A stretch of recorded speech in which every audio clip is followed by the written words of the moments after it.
A chapter closed of the darkest days in El Paso history. Tuesday afternoon, after almost 6 years of legal limbo, the legal proceedings against Walmart shooter Patrick Crusius concluded, with dozens of victims going face to face with the gunman. Our KTSM 9 News reporter Tirza Ortiz was in the courtroom throughout those emotional days, and she joined us now from the newsroom. And Tirza, we all heard those touching and sometimes emotionally charged and raw audio from the family impact statements, but you were in the courtroom. Can you share that experience with us? What was it like for you? Estella, the last 48 hours were emotion-filled days for El Pasoans, myself as well, who will forever know August 3rd, 2019, as the day a 21-year-old killer drove 700 miles to the Sila Vista Walmart, filled with thoughts of hate and carrying a loaded weapon of war.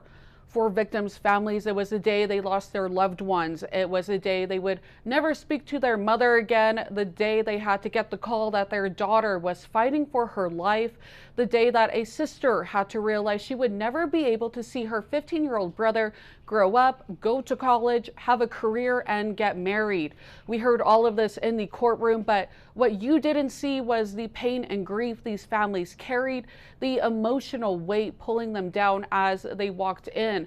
On their faces, the grief hardened. We saw those glares directed at the gunman and displaying mementos they brought so he would know who he murdered that day.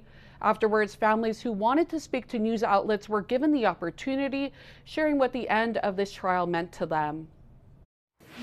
I just don't understand how someone can be so evil and ruin a lot of lives. And he deserves the death penalty for sure. But I also think that it's time for us to move forward. We've waited almost 6 years now for this day to come. Dean and his wife Hilda both spoke and were able to sit side by side as they delivered their statements. And concerning what he said, many of the impact statements reiterated those same feelings that while they wished for the death penalty, they were happy it was over and would no longer have to uproot their lives for court appearances in the future. And throughout these victim impact statements, it didn't look like the shooter had any noticeable expression on his face, but every so often from where I was able to sit in the courtroom, I could see his hands changing color as his grip increased, holding on tighter, like when Francisco Rodriguez shouted at him to look at the photo of his son Javier. He brought in that portrait, and a short time later, you saw a deep swallow after hearing Mitzi Jamrowski, mother of Jordan Anchonda, say her quality time with her daughter is now spent at the cemetery.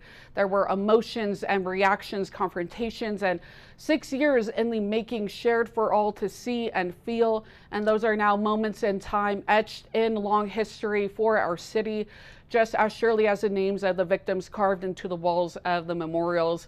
It is a sad chapter that has ended and now a new page that has been turned. Live in the newsroom, Tirza Ortiz, KTSM 9 News, back to you.